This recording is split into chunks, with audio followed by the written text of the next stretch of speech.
ప్రియమైన హిందువులకు నమస్కారం. ఈరోజు కొంతమంది తెలంగాణ రాజకీయ నాయకులు పవన్ కళ్యాణ్ గారు తెలంగాణలోకి అడుగుపెట్టొద్దు, తెలంగాణలోకి రావద్దని అంటున్నారు. ఎందుకు రాకూడదు?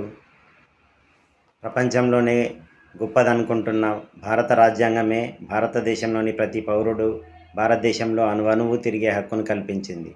అలాంటి రాజ్యాంగాన్ని అవమానిస్తూ రాజ్యాంగాన్ని కాపాడుతామని చెప్పుకుంటున్నటువంటి కొన్ని పార్టీలు ఆ రాజ్యాంగాన్ని అవమానిస్తూ తను ఇక్కడ అడుగు పెట్టద్దు, ఇక్కడికి రావద్దు, ఎందుకు? తను భారతీయ పౌరుడు కాదా? తనకు ప్రతి అణువణువున తిరిగే హక్కు ఉంటుంది.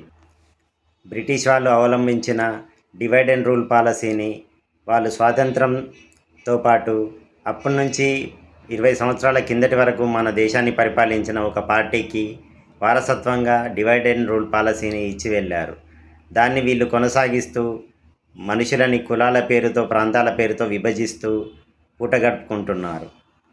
అలాంటి రాజకీయ పార్టీ మరియు దాని నుంచి పుట్టినటువంటి పిల్ల పార్టీలు ఈరోజు తెలంగాణలోని హిందువులను కూడా కులాల పేరుతో విభజిస్తూ ఎట్లాగైనా కానీ ముస్లింల ఓట్లు మాకు గంపగుత్తగా వస్తాయి, క్రిస్టియన్ల ఓట్లు గంపగుత్తగా వస్తాయి, కానీ ఈ హిందువులు మాత్రమే అమాయకులు, వీళ్ళని ఎలాగైనా మోసం చేయొచ్చు, కులాల పేరుతో విభజించి వాళ్ళ నుంచి కొన్ని కులాల నుంచి కొంత ఓట్లు పొంది పరిపాలన చేయొచ్చు అనే దురుద్దేశంతో హిందువుల మధ్య చిచ్చు పెడుతున్నారు.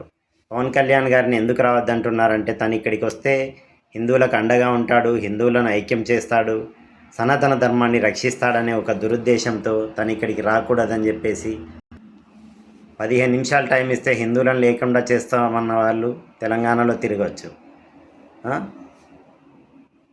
రాముడి గురించి పిచ్చి పిచ్చిగా మాట్లాడిన వాళ్ళు తెలంగాణలో తిరగచ్చు, సీతమ్మ గురించి పిచ్చి పిచ్చిగా మాట్లాడిన వాళ్ళు తెలంగాణలో తిరగచ్చు, సనాతన ధర్మాన్ని అవమానించే వాళ్ళు, హిందువులను అవమానించే వాళ్ళు, హిందువుల మీద దాడులు చేసే వాళ్ళు కూడా తెలంగాణలో తిరగచ్చు.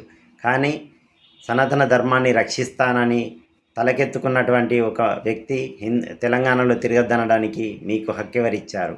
ఇక్కడ హిందువులం బతికే ఉన్నాము, ఖచ్చితంగా పవన్ కళ్యాణ్ గారికి హిందువులందరము అండగా ఉంటాము.